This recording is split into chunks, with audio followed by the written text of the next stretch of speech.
لله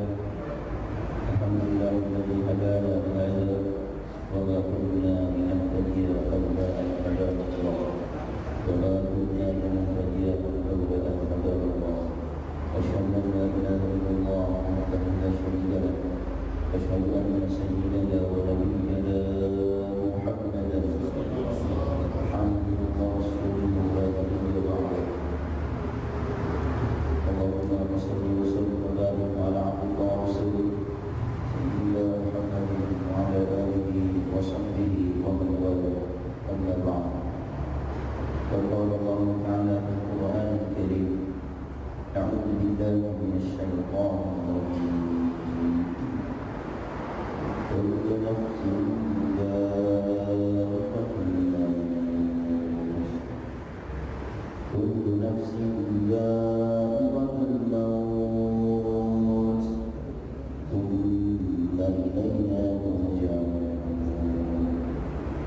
صلى الله عليه صلى الله على رسوله النبي الكريم ونحن على ذلك من الشاهدين والشاكرين والحمد لله رب العالمين سبحانك لا علم لنا إلا ما علمتنا إنك أنت العليم الحكيم ربنا افتح بيننا وبين قومنا بالحق ربنا افتح بيننا وبين قومنا بالحق وأنت خير الفاتحين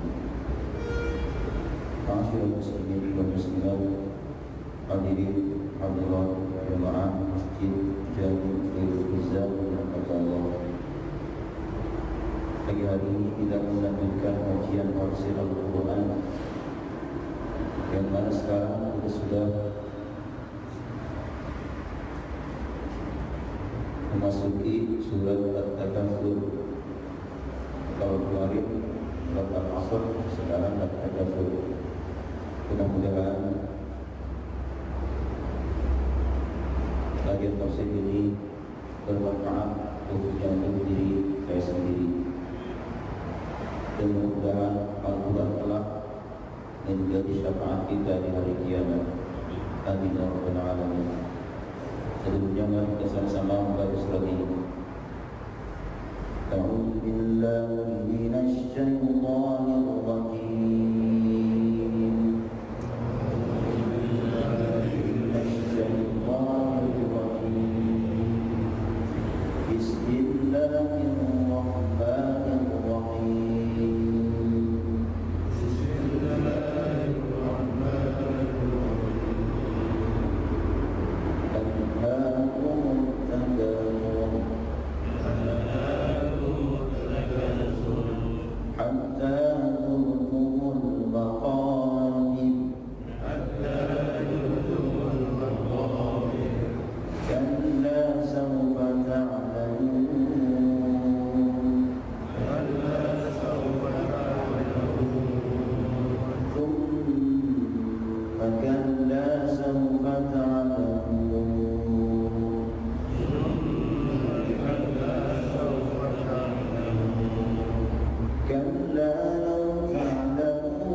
Karya Al-Hafidh Syekh Al-Alim Al-Allamah yang Al-Suyuti mengatakan surat Al-Takatsur, surat Al-Qari'ah, surat Al-Asr itu ada masing-masing kaitan makna. Dari surah Al-Qari'ah yang akhir dari ayat wa'udhu bawiyah. Kemudian surat Al-Takatsur, Al-Asr dan Humazah, 4 surat ini ada kaitan makna. Makanya kita beliau disebut dengan kitab Tartibus Suwar, rahasia-rahasia tentang ketertiban surat ini dan surat itu. Dalam surat Al-Qari'ah ada ayat yang menyebutkan fa'umuhu hawiyah, artinya maka tempat kembali mereka adalah neraka hawiyah. Maka tempat kembali orang yang ringan timbangan amal baiknya adalah neraka hawiyah. Dalam surat ini dijawab sebagai ilah kenapa orang tersebut kembali ke neraka hawiyah, karena al-hakum takatsur, dari ilah dikarenakan takasur dan megah-megahan membuat mereka lalai kepada Allah. Dan kemudian setelah itu dalam surah Asr ada ayat menyebutkan innal insana lafi khusr, bahwasanya semua jenis manusia berada dalam kerugian. Rugi ketika dia berniaga di dunia, tetapi untung ketika dia berniaga di alam akhirat.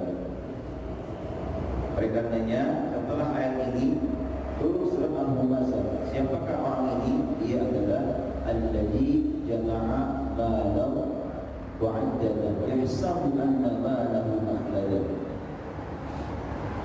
Siapa orang ini yang rugi? Alladzi jama'a, yang senangnya mengumpul harta, wa 'addada, dan terus menghitung-hitungnya, dikumpul, dihitung terus.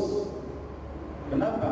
Karena yahsabu, dia mengira bahwa annama lahu akhlada, dia mengira bahwa hartanya itu bisa membuat dia kekal. Dengan harta bisa muda, dengan harta umur panjang, dengan harta jabatan menteri, dengan harta bisa ini bisa itu. Akhlada. Ini rahasia kenapa 4 surat ini berurutan dari Al-Qari'ah, Al-Takatsur, Al-Asr dan Humazah. Menurut Al-Hafidz As-Suyuti dalam kitabnya Tartibus Suwar. Berikutnya dalam kitab Wasair Tabin Tamyiz karya Syekh Al-Hafidz Al-Qurazi Bali, beliau mengatakan bahwa surat Al-Takatsur turun di kota Makkah dan ayatnya ada 8, betul 8, ada 8 ayat. Wa kalimatuha, dan kalimatnya ada 28 kalimat. Kalau kita hitung kalimatnya, kata dari At-Takatsur ada 28 kalimat. Wa hurufuha, dan hurufnya dari Al-Hakum, Hamzah, Al-Mu'ad dan seterusnya sampai akhir diatum wa ishruna, ada 120 huruf. Fawasilu ayatiha, dan fasilah ayatnya. Fasilah artinya akhir ayat. Kalau syairan qafiyah namanya qafiyah, akhir syairan namanya qafiyah. Dan kalau akhir surat disebut dengan fasilah. Fasilahnya surat ini ialah ada 3 huruf. Yang pertama huruf nun, kedua mim, ketiga ra. Nun, mim, ra. Ra dari al-hakumut takatsur hatta zurtumul maqabir. Kemudian nunnya kalla sawfa ta'lamun, asilahnya thumma kalla sawfa ta'lamun.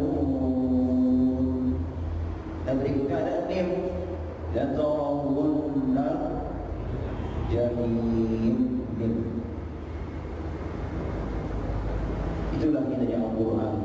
Akhirnya disamakan semua. Jika alif lam semua maksudnya. Jika awalnya itu nun semua. Indahnya Al-Quran. Nah, dengan alasan ini maka ketertiban dalam menyusun ilmu nahwu jika berkaitan dengan ketertiban keindahan Al-Quran itu boleh bertakhir ditakhir. Boleh yang dari awal diucapkan, tapi demi fasilah ini boleh diakhirkan dan kebalikannya. Dan tidak sedikit seperti itu. Jadi ada yang namanya maf'ul masih di belakang. Pertama fi'il, kedua fa'il, ketiga baru maf'ul. Tetapi demi fasilah ini kadang-kadang si fi'il di belakang atau di tengah. Awalnya maf'ul, fa'il, baru fi'il. Demi apa? Demi keindahan fasilah Al-Quran. Ya warahmatullah. Surat ini tentu ada asbabun nuzul, sebab turun surat ini. Dan kita menelusuri banyak riwayat tentang sebab turunnya surat ini. Di antaranya surat ini turun kepada kelompok Yahudi, di mana mereka berbangga-bangga, bermegah-megahan dengan banyaknya harta, banyaknya pengikut, banyak jamaah, banyak anak, banyak ini dan itu. Mereka bangga. Kata mereka, nahnu aktsaru min bani fulan. Kami adalah kelompok yang paling banyak kebaikannya, banyak orang kayanya, banyak anak-anaknya, kata mereka. Begitu mereka yang lain yang mengatakan, saya juga banyak. Si fulan lihat dari suku kami, si fulan juga lihat. Akhirnya mereka pun matu ullal, mati dalam keadaan tersesat. Lalu turunlah surat ini, an-qurun takatsur sebagian. Ada yang mengatakan juga surat ini turun kepada kalangan Ansar, sahabat Ansar, di mana mereka juga pernah bangga-bangga dari suku Bani Aminah dan Bani Saham. Mereka berbangga-bangga, bangga dengan harta mereka, bangga dengan anak mereka, jamaah mereka, masjid mereka. Akan seperti itu jemaah sekalian. Yang namanya manusia tidak akan berbangga. Bangga pada apa ini? Tentu kita pun sama. Misalnya masjid ini, saya bangga menjadi jamaah Indonesia. Kenapa? Masya Allah sana. Orang yang rukun-rukun, orangnya kompak, orangnya toleransi misalnya, orangnya ini dan itu. Takasur.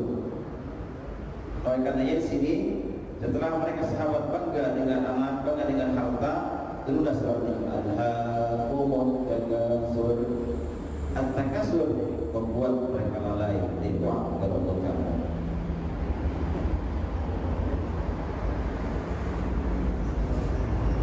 Sampai kapan mereka seperti itu? Baru kita sekarang artikan dari makna surat ini dan cara berkata. Bismillahirrahmanirrahim. Al-Haakumut Takatsur. Al-Haakum At-Takatsur asalnya Al-Haakum At-Takatsur. Apanya di sini kum mati Al-Haakum, tetapi di sini alif mim doma Al-Haakum. Sama seperti kata hatta zurtum asalnya, kemudian dikasih angka doma hatta zurtumul maqabir. Kenapa? Itba mengikuti hakat sebelumnya. Dan jika sebelumnya hakatnya doma, maka berikutnya mengikuti Al-Haakum ikut hatta zurtum karena wasol. Al-Haakum ada dua kata. Pertama kata al-ha, kedua kata kum. Al-ha telah membuat lalai. Kum kepada kalian at-takatsur bermegah-megahan, berbangga-banggahan. Perlu kita ketahui bahwa kata al-ha, hamzah di sini dan lamnya itu bukan tambahan atau hamzah atau lam yang biasa kita dengar dengan hamzah wasol. Hamzah dari kata al-ha itu bukan hamzah wasol, artinya ketika diwasol hilang hamzahnya. Tetapi di sini hamzahnya hamzah qata, hamzah yang tidak boleh dihilangkan meskipun kita wasol. Dia jangan lupa kalau kita baca Al-Quran apakah sudah wasol, basmalah kata kasur. Bismillahirrahmanirrahim. Bukan begitu, bukan begitu. Tetapi Bismillahirrahmanirrahim. Anhaku hamzah jangan dihilangkan karena ini bukan hamzah wasol. Beda kalau hamzah wasol hilang hamzahnya. Seperti alhamdulillah. Bismillahirrahmanirrahim. Bilhamdu hilang. Bukan mi alhamdu bilhamdu hamzah wasol. Kalau ini hamzah qata. Di al-ha ada 4 huruf, hamzah, lam, ha, alif. Hamzah ziyadahnya yang masuk ke bagian al dari masing-masing. Lam itu fa fi'il, ha ain fi'il, dan alifnya lam fi'il. Jadi 4 huruf ini fa fi'il, ain fi'il, lam fi'il itu tidak boleh dihilangkan. Makanya kalau kita hilangkan hamzah sama dengan menghilangkan lam juga nanti. Bilhaku hilang lamnya kami anggap sebagai ziyadah tambahan.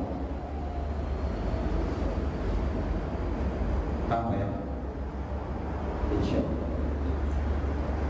Itu namanya ilmu sorof, ilmu tentang pengaturan awal dan kata sorof itu atau nahwu di akhir.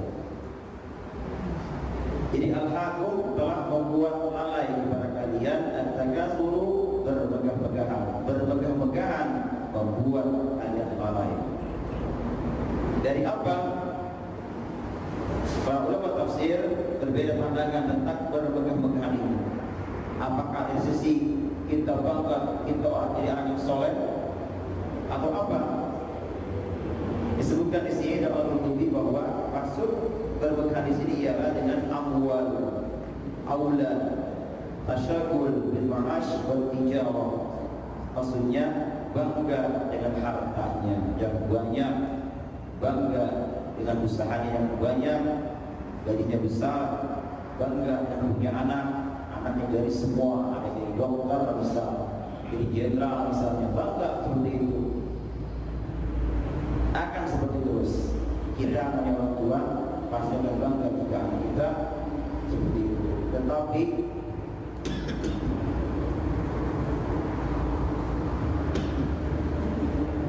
Tetapi jangan sampai kita banggakan mereka di depan umum.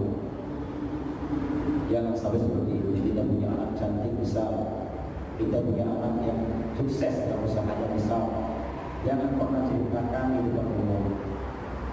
Kenapa? Takut kena penyakit ain. Kita tidak tahu bahwa ain itu mengatakan ketika orang melihat, orang mendengar bahwa si fulan bicara anaknya begini, anaknya begitu, hartanya begini begitu, dia lihat dengan mata dia, atau dengar dengan telinga dia. Boleh jadi mata itu mata yang minta agar anak ini mati misalnya, jadi bangkrut misalnya, atau telinga juga sama. Dan ketika ada orang seperti itu, itulah yang disebut dengan penyakit ain. Karena Nabi tidak ada yang bisa mendahului takdir kecuali penyakit ain. Tidak ada. Ini terangkan dalam surah Al-Anfal bersama. Wa iya kanu alladziina kafaru. Jangan apa?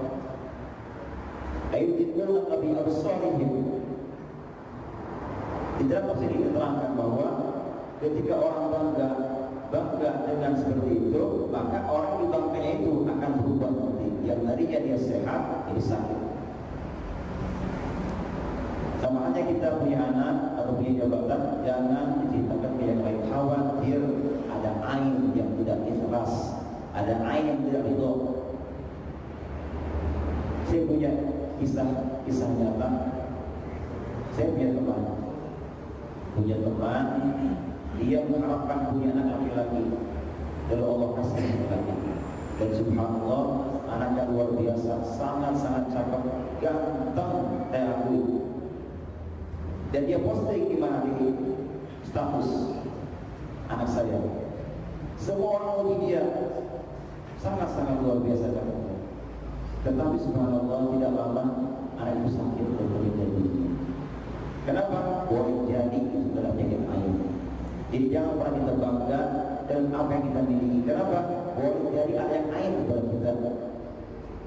Dulu sahabat saya pernah ada yang mandi, saya lupa namanya.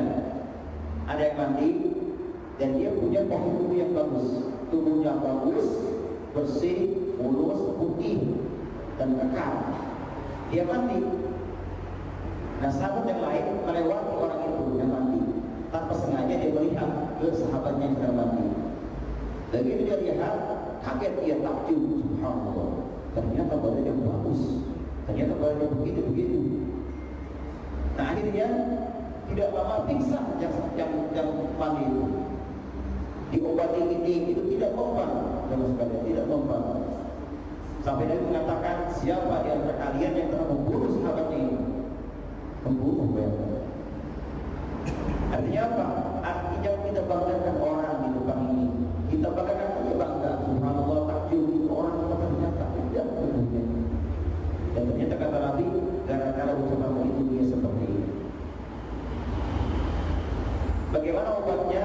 Obatnya adalah berwudu, cuci tanganmu, cuci kakimu, cuci wajahmu, wudu.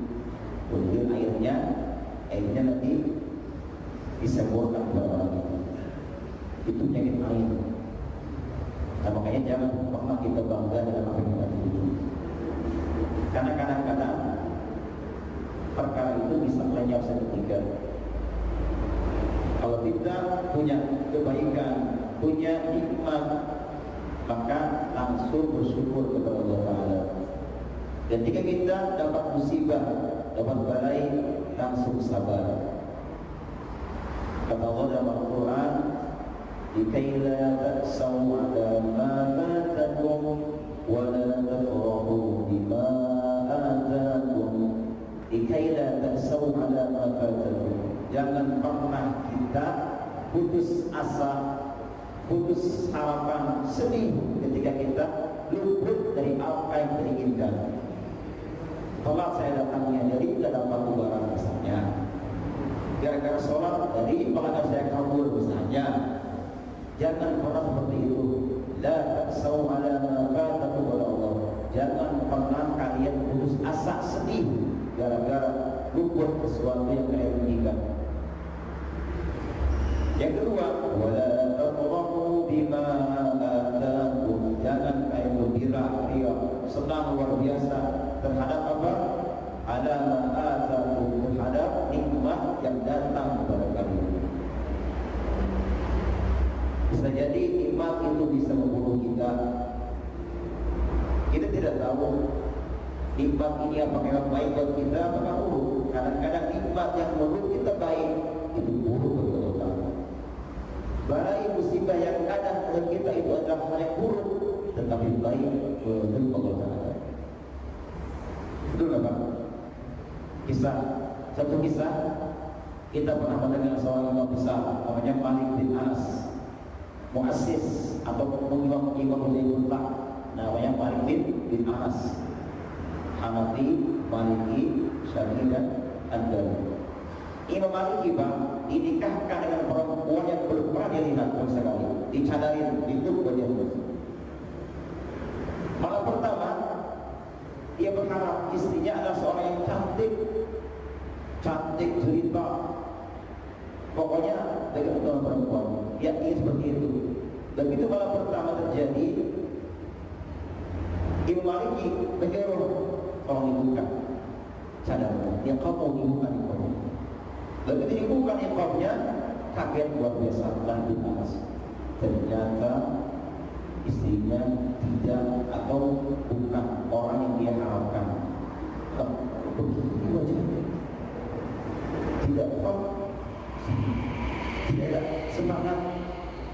cantik. Tetapi dia ingat, tidak semata-mata Allah berikan sesuatu yang mungkin kita tidak inginkan. Justru itu ada sebuah anugerah dari Allah Ta'ala. Dia ingat itu. Tidak semata-mata Allah takdirkan saya nikah dengan antara orang ini, meskipun saya tidak setuju, tidak suka, tidak cinta, tetapi Allah berkehendak lain. Dari hasil sahabatnya beliau, mohon maaf Pak, bukan Malik tapi Anas bapaknya.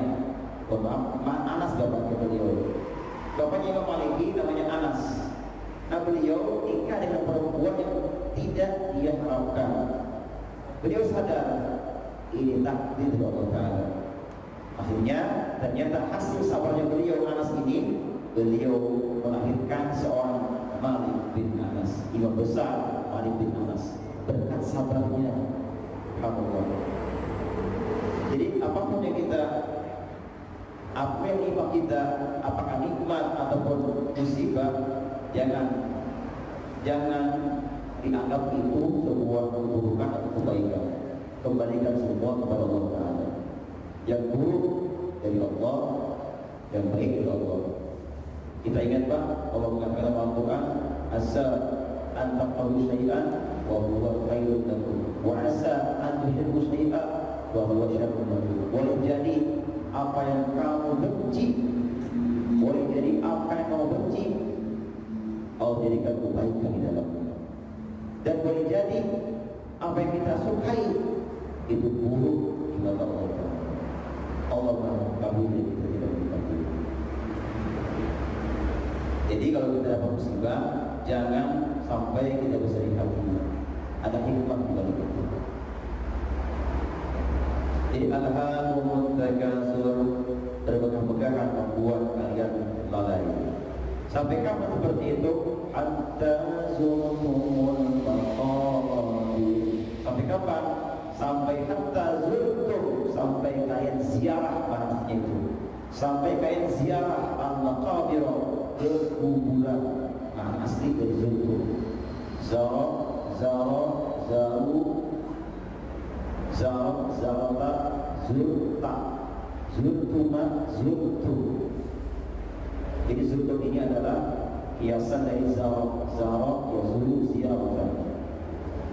Sampai kapan kita bermegah-megahan? Sampai kita ziarah kuburan. Artinya sampai kita mati, kemudian dimasukkan ke dalam kubur, baru kita akan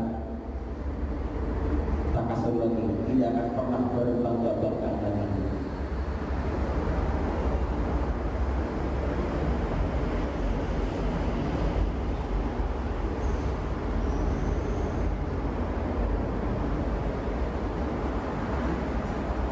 Dalam Sahih Muslim disebutkan bahwa kata Mutarrib dari bapaknya beliau, dia berkata, "Ataitu Nabi, saya pernah datang ke Nabi SAW." Dan ketika itu Nabi sedang membaca surat ini, Al-Haakumut Takatsur. Lalu kata Nabi, Yaqulu Adam, anak-anak Adam akan berkata seperti ini, Mali, hartaku, oh hartaku. Kata Nabi, ya Adam, hai anak Adam, halaka min barika illa ma akalta faqaida.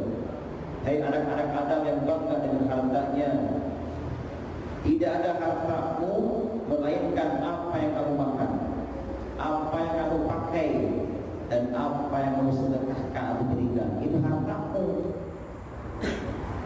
Wa masiwa dzalika fadzahibun wa dzalik linnas. Selain itu semuanya untuk manusia, bukan untuk kita. Kita punya uang, kita punya mobil, punya uang banyak. Kalau kita mati, siapa yang ambil? Di harta, kata Nabi sebetulnya harta itu adalah apa yang kamu pakai. Baju, sarung, pakaian, sorban, itulah harta. Kemudian apa yang mau makan dan minum itu harta. Meskipun kita punya banyak harta, punya banyak beras di rumah, mie berapa dus, bahkan ikan asinnya ada, kemudian apa lagi, sayurnya ada, obatnya ada, semua komplit, itu bukan harta. Yang kau makan itu baru harta yang asli. Kita punya pakaian banyak di rumah, dari mulai murah sampai murah, banyak koleksi, tapi itu bukan harta. Itu yang kau pakai itu adalah harta muslim. Kita punya uang banyak, miliaran mungkin, itu bukan harta. Yang kamu sedekahkan ke orang itu baru harta. Makanya kata Nabi dalam Bukhari mengatakan, lau anna li Adam wadiyan min dhahab, seandainya manusia anak Adam punya emas satu lembah, bayangkan. Seandainya seorang manusia punya emas satu lembah, tapi banyaknya emasnya, la ahabba an yakuna lahu wadiyan, pasti dia akan berharap ingin punya 2 lembah emas. Itulah manusia, tidak akan pernah cukup.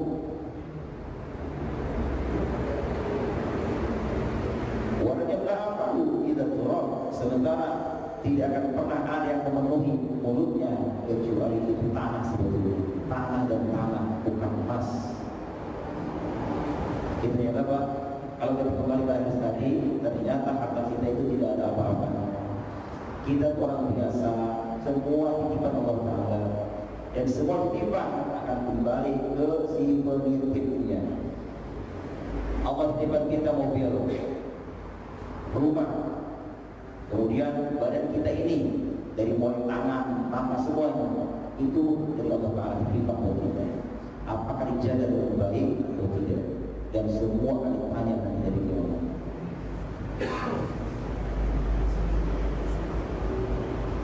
Atau di mata lain di sini, hatta zurtumul maqabir, sampai kapan? Sampai kamu ziarah ke kuburan. Orang yang hatinya selalu bangga, bermegah-megahan harta, jabatan sebagainya, untuk mengobati itu adalah ziarah kubur. Hatta zurtumul maqabir, ziarah kuburan itu obat buat kita. Obat orang kita duniawi adalah ziarah kuburan. Para ulama mengatakan, yanbaghi liman arada ilaja qalbi wa qiyadahu bi salasil qahri ila ta'at rabbi, penting dan layak bagi siapapun yang ingin mengobati hatinya, hati keras, hati kita duniawi, mengobati hatinya dengan 3 perkara. Obati hati keras kita dengan 3 perkara adalah kata ulama. Yang pertama, iksaru hadhil ladza, iksaru dzikri hadhil ladza. Pertama, berbanyak mengingat mati. Berbanyak mengingat mati itu adalah obat hati kita. Dengan kita ingat mati, maka cinta duniawi akan berkurang. Kalau kita tidak duniawi, kita punya perasaan bagaimana kalau saya mati, maka takut kita. Lagi senang-senang kita nonton, misalnya ada berhubungan hayya 'alas shalah, takut bola nih. Siapa yang menang nih? Tapi kita utamakan takut mati saya. Kalau saya mati dalam keadaan nonton bola, bagaimana misalnya? Kan takut berangkat dari sholat. Ingat mati, itu obat hati yang keras. Yang kedua,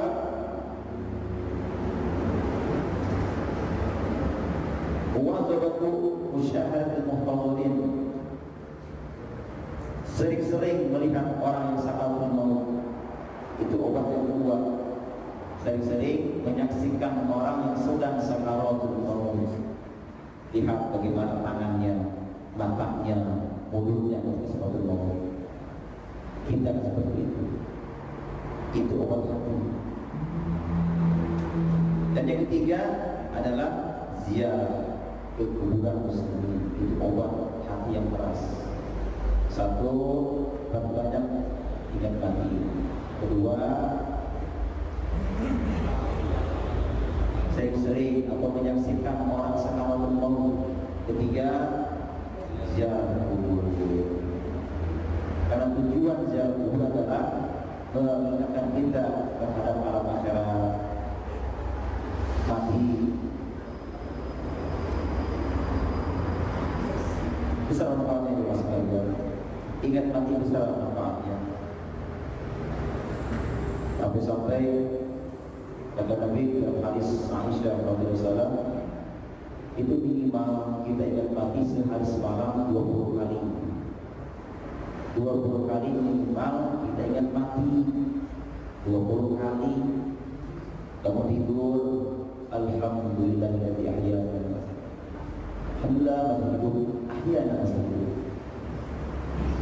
Kemudian juga pas mau makan, ingat mati lagi. Jadi gak banyak makan. Waktu duha malas, dia suka saya lagi, terus sampai 20 kali minimal. Lebih banyak lebih baik.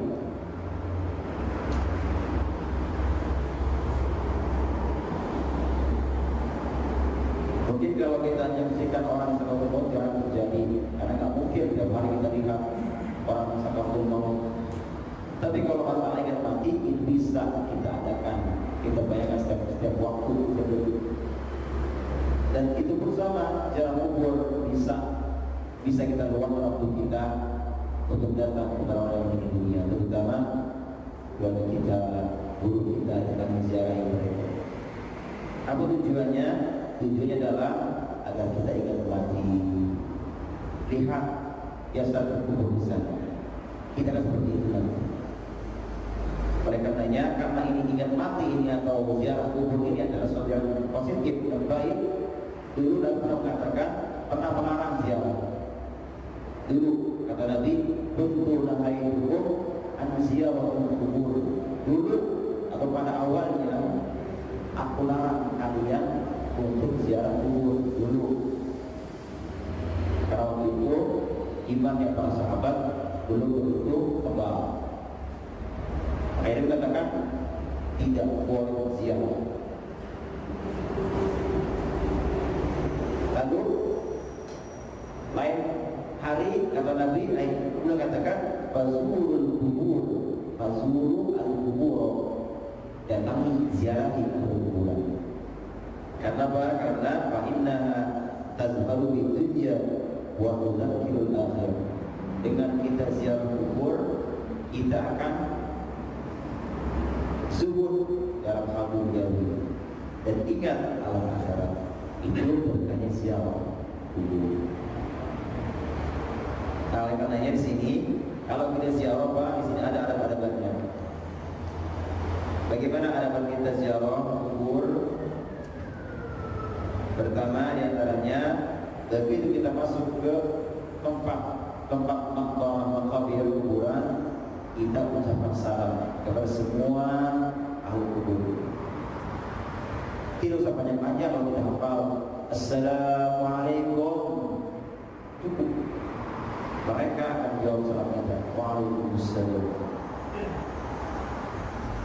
Atau misalnya kita hafal Assalamualaikum warahmatullahi wabarakatuh, antum lana salam wa nahnu insyaallah bikum lahiqun. Assalamualaikum warahmatullahi wabarakatuh, antum lana salam, kalian kami dulu saya, wa nahnu sabiqun, kami akan bersunnah. Itu ziarah. Jadi awalnya beda Pak, udah telah terasa kali kita. Kalian telah mati duluan, saya akan menyusul nanti. Di antara siapa orang yang kalau bahasa Sunda berdoa, kalau bahasa kita apa? Berdoa kalau saya berdoa. Sombong. Di antara orang sombong adalah orang yang ketika lewat kuburan, dia tidak mengucapkan salam sama itu. Ayo, lewat kamu misi. Benci mereka tuh. Apalagi di kuburan main bola atau main raket atau kita bayangkan itu sekolah itu terasa mereka ngijak. Ya akan itu Bang, orang yang ketika mengiringi jenazah dikuburkan selesai, itu mereka mendengar bagaimana suara sendal mereka. sendalnya tertekan, apalagi bola. Mungkin kalau mereka bisa keluar itu berapa? Keluar ajar kamu sopan. Untungnya Allah hijau mereka. Tidak boleh. Ini alam lain, alam dia lain, tidak boleh. Seandainya seperti itu, makanya jangan pakai sombong, tidak punya etika sama sekali. Makanya tidak boleh kita berkuburan, tidak boleh menginjak atas kuburan. Di kuburan injak, tidak boleh pinggirnya. Itu manusia, tidak boleh manusia itu. Jangan bayangkan Pak, kita sedang tidur injak, bagaimana bahasa kita? Jangan pernah injak kuburan, tidur di atas kuburan, menduduki kuburan tidak boleh juga. Apalagi mengencingi kuburan, tidak boleh. Kita jangan mengira mereka mati, mereka hidup, mereka mendengar apa yang kita ucapkan. Kita ucapkan salam, assalamualaikum Umi, misalkan, assalamualaikum Bapak Abi, assalamualaikum akhi saudaraku. Mereka akan jawab waalaikumsalam.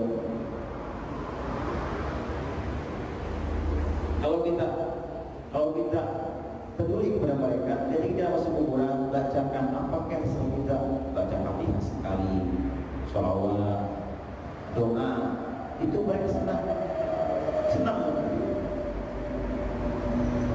Ada seorang ibu mengadu seorang syekh.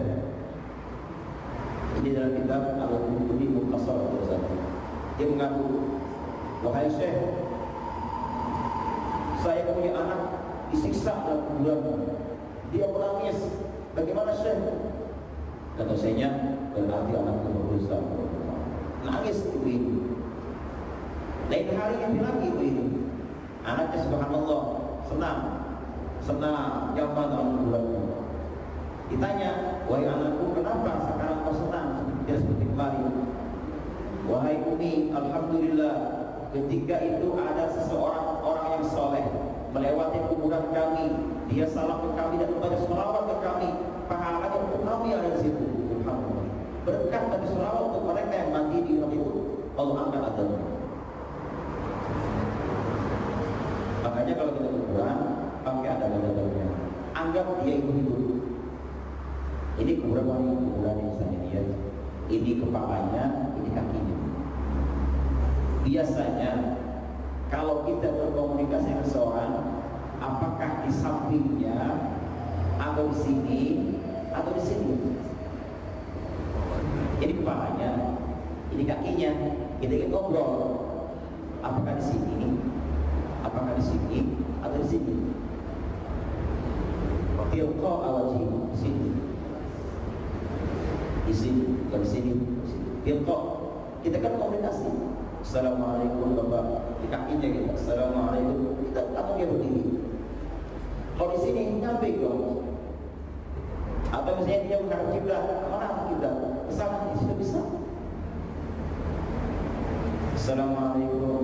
Jadi kalau kita ingin mukhatabah dengan yang meninggal, maka baiknya kita buat badan kita menghadap kepada badan dia. Di mana kita sebelah sana. Assalamualaikum. Kita tidak bisa apa-apa, Pak. Tidak bisa hadiah-hadiahnya sudah. Assalamualaikum. Duduk manis situ. Baca apa yang kita bisa. Dulu ya baca dulu. Tidak bisa isol, tidak apa-apa. Kalau kita baca apa di dalam kuburan langsung sampai ke sana. Beda kalau kita baca doa-doa, Fatihah dan sebagainya, tetapi kita tidak isol. Tidak isolkan kepada yang mati, hanya niat doang. Saya berniat pahala ini saya berikan kepada sebulan almarhum misal. Ini hilang undang-undang. Nah, oleh karenanya Syafi'i pernah berkata bahwa kita baca Al-Quran atau pahala-pahala apapun itu tidak akan sampai ke yang mati. Dalam artian di sini tidak isol kepada yang mati. Beda kalau isol, dan dalam artian tidak di kuburan. Kalau di kuburan itu langsung dan pahalanya kembali. Baca misalnya kita hafalnya Al-Ikhlas, qul huwallahu ahad, pahalanya masuk sana. Jangan itu bang, jangan itu. Ini pohon yang masih basah, seperti kembang masih basah, masih wangi. Jika diletakkan di atas kuburan, sepanjang dia masih basah dan bahkan kalau dia ditumbuh, setiap daun itu akan bertasbih kepada Allah Ta'ala dan pahalanya untuk yang meninggal. Jadi sering jarang ya, sering jarang kuburan. Itu tujuannya agar kita mati minta sabar. Dan kemudian kalla sawfa ta'lamun, sekali-kali tidak, sawfa ta'lamun, kelak kalian akan mengetahui. Di perbuatan itu kalla, kemudian sekali-kali tiga, sawfa ta'lamun, kelak kalian akan mengetahui apa maksudnya. Kalau kita buka terjemahnya, mengetahui akibat perbuatan kalian. Itu pendapat dari Mujahid. Kalau Ibnu Abbas berkata bahwa makna akan mengetahui azab kubur. Azab kubur. Ada saat inilah yang ini berkesimpulan bahwa azab kubur itu memang ada. Dasarnya ini ayatnya. Kalla sawfa ta'lamun. Sekali-kali tidak kelak kalian akan mengetahui adanya azab kubur. Kata Ali bin Abi Thalib mengatakan kunna nasuku. Pada mulanya kami ragu di azabil qabri, tentang adanya azab kubur. Dulu kata Ali, sahabat dulu ragu apakah ada azab kubur. Nah begitu terus surat ini kalla sawfa ta'lamun, baru mereka yakin bahwasanya azab kubur memang ada. Lalu bagaimana di surat Yasin Allah mengatakan man ba'asana min al-qalina, ketika mereka bangkit dalam kubur mereka berkata man ba'asana min al-qalina, siapa yang telah membangunkan kami dari al-qalina, siapakah yang telah membangunkan kami di al-qalina setelah kami tidur. Itu dibacakan. Artinya di sini mungkin sepintas. Jadi kalau orang mati tidak disiksa tapi tidur, siapa yang telah membangunkan kami setelah kami tidur? Nah ini berlaku pada nafasur yang kedua. Karena tiupan sangkakala terjadi yang pertama kematian, kedua kebangkitan. Nah zaman antara ditiup kematian semua makhluk dan dibangkitkan dalam kubur itu ada 40 tahun namanya, jangkanya itu. Jadi kalau sebelum ada tiupan kematian semua makhluk, bina semua makhluk itu disiksa. Setelah ditiup semua akan mati. Tidak ada yang namanya azab kubur karena semua mati. Malaikat yang mencabut nyawa mati, Jibril mati, yang di kuburan bukan akhir mati. Makanya makhluk tidur semuanya 40 tahun. Ini berlaku seperti itu. Mereka berkata siapa yang telah bangun kami setelah kami tidur, itu maksudnya bukan karena tidak ada azab kubur.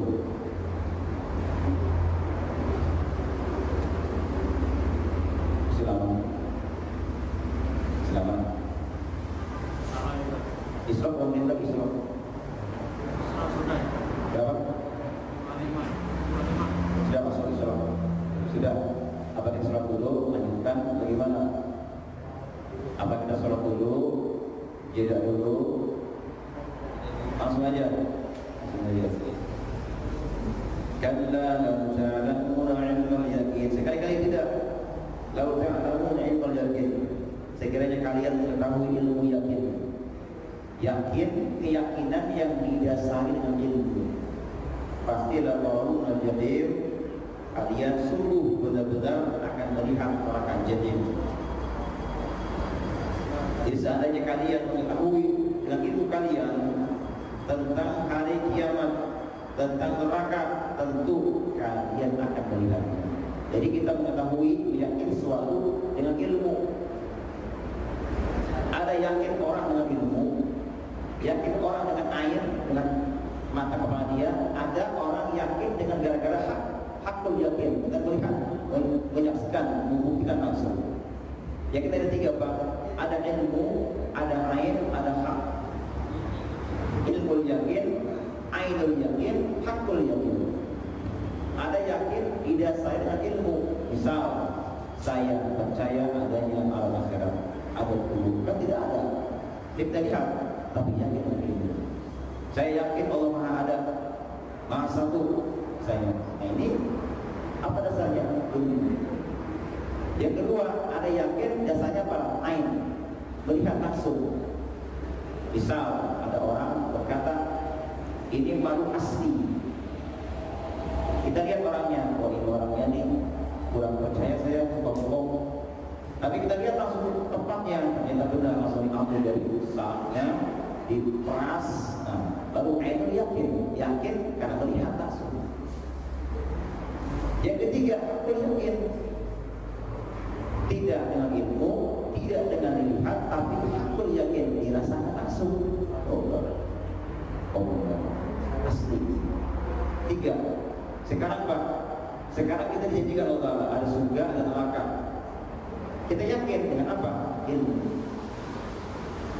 Kiamat terjadi, kita lihat ada surga, neraka. Itu ain yakin. Setelah itu kita didapatkan di neraka ada surga, hakul yakin. Dan kemudian di sini berikutnya kemudian benar-benar kalian akan melihat yakin dengan ainul yakin, dengan mata langsung mata kepala sendiri.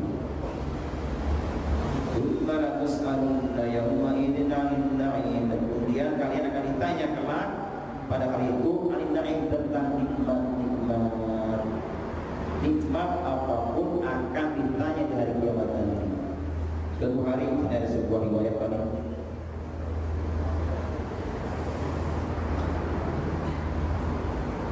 dari Imam Muslim, ada sebuah hadis, pernah Rasulullah SAW keluar suatu hari. Ada yang mengatakan malam atau siang, banyak keluar. Begitu keluar Nabi, tiba-tiba bertemu dengan Abu Bakar dan Umar. Sama keluar juga di tempat keluar. Ditanya, ma akhrajakuma min buyutikum hadis sa'ah. Apa yang kalian keluar dari rumah kalian? Hai Abu Bakar, hai Umar. Kata mereka, al-ju', lapar ya saudara. Lapar yang membuat kami keluar dari rumah. Ternyata Nabi sama lapar. Tiga-tiga lapar. Lalu mereka pergi, akhirnya ayo kita datangi sahabat kita Ansor, kita minta makan sana. Akhirnya mereka datang ke rumah Ansor ini. Ingat sebutkan orangnya siapa? Kita datang ke sana dan orang tidak ada. Begitu sampai orang tidak ada, datang istrinya. Kata istrinya, marhaban wa ahlan, kata mereka bang istrinya. Kata Nabi, aina fulan, mana suamiku si fulan? Kata istrinya, sedang mengambil air.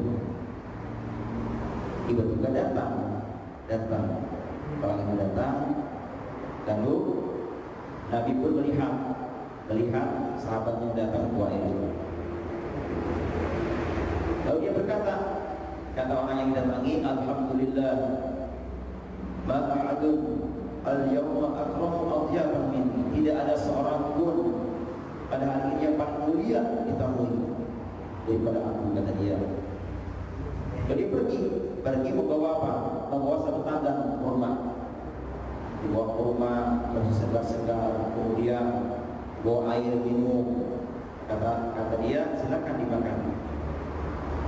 Setelah dimakan, ambil pisau, pisau kembali ambil, menyambut tamunya Nabi.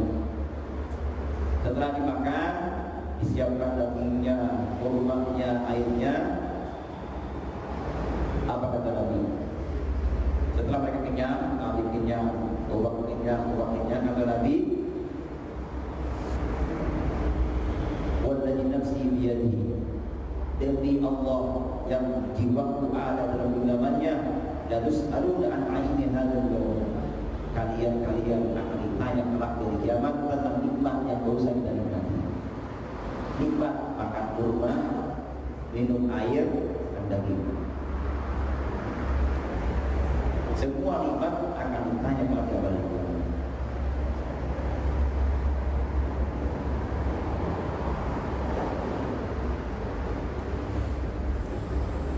Lalu kata Nabi apa?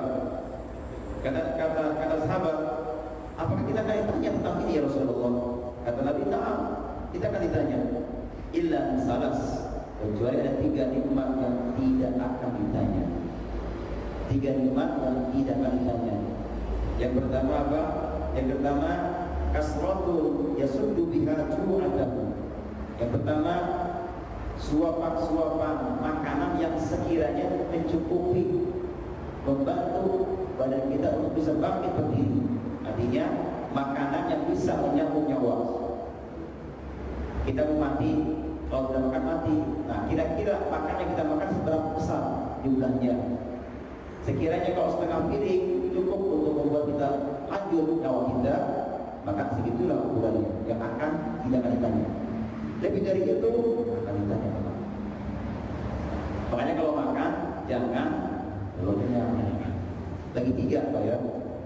1 bagian buat makanan, 1 bagian buat minuman, 1 bagian kosongkan gitu. Ini mas tengahnya buat makan, setengah kilo apa tidak ada, mengapiakan hilang. Lagi 3 buat makanan, minuman, sisanya buat napas kita. Dengan kos-kosan bilang. Jadi kata Nabi ini pertama. Jadi makanan yang sekiranya bisa membuat kita menyambung nyawa kita, itu yang akan ditanya. Yang kedua, salupun yasturuhi Allah tahu.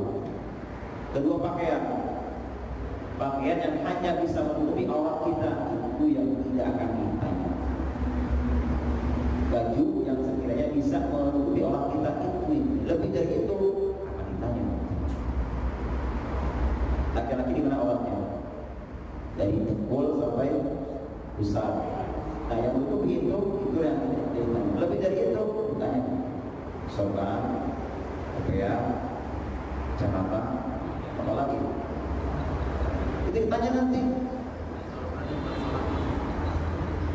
Masker, tanya apa? Masker ditanya juga.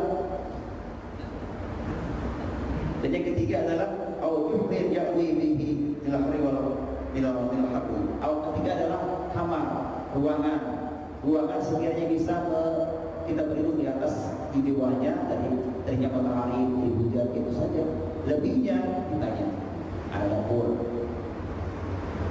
ada ruang belajar, ada ruang istirahat, ruang tamu, ruang banyak banget itu ditanya nanti. Yang ini ditanya adalah sebatas ruangan yang bisa melindungi kita dari panas matahari, hujan, itu saja. Lebihnya ditanya nanti dari itu. Piring kita kan makan kan? Kita misalnya istri anak 2, 4 piring cukup. 5, 6, 7 tanya lebih. Sendok berapa? 4 mestinya. Ini ada 6, 7 tanya lagi. Bantal 4 cukup. Lebih dari itu tanya lagi.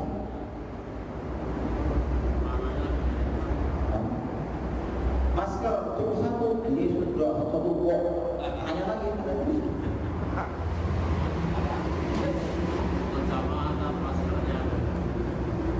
Bagaimana tanyanya?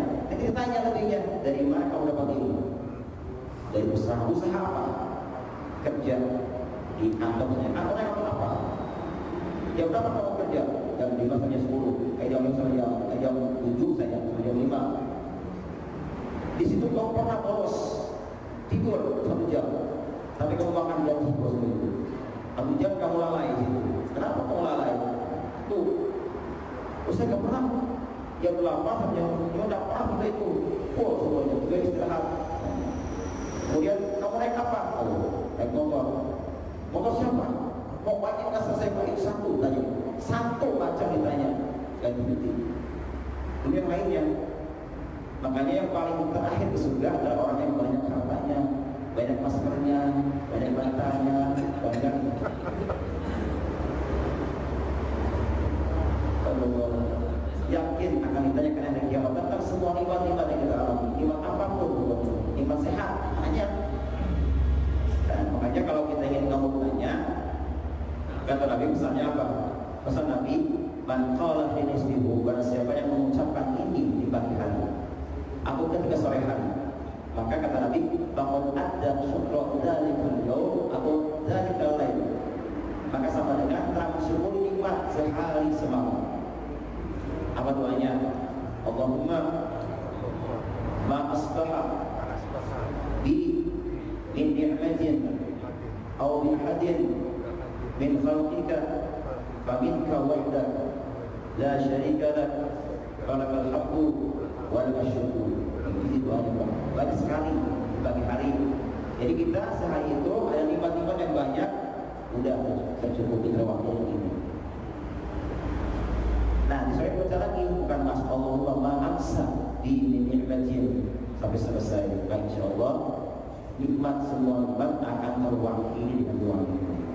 Sama-sama sekali kita baca Allahumma ma'asbaha di min ni'matin aw bi ahadin min khalqika faminka wahdaka la syarika lak walakal hamdu walakal syukur.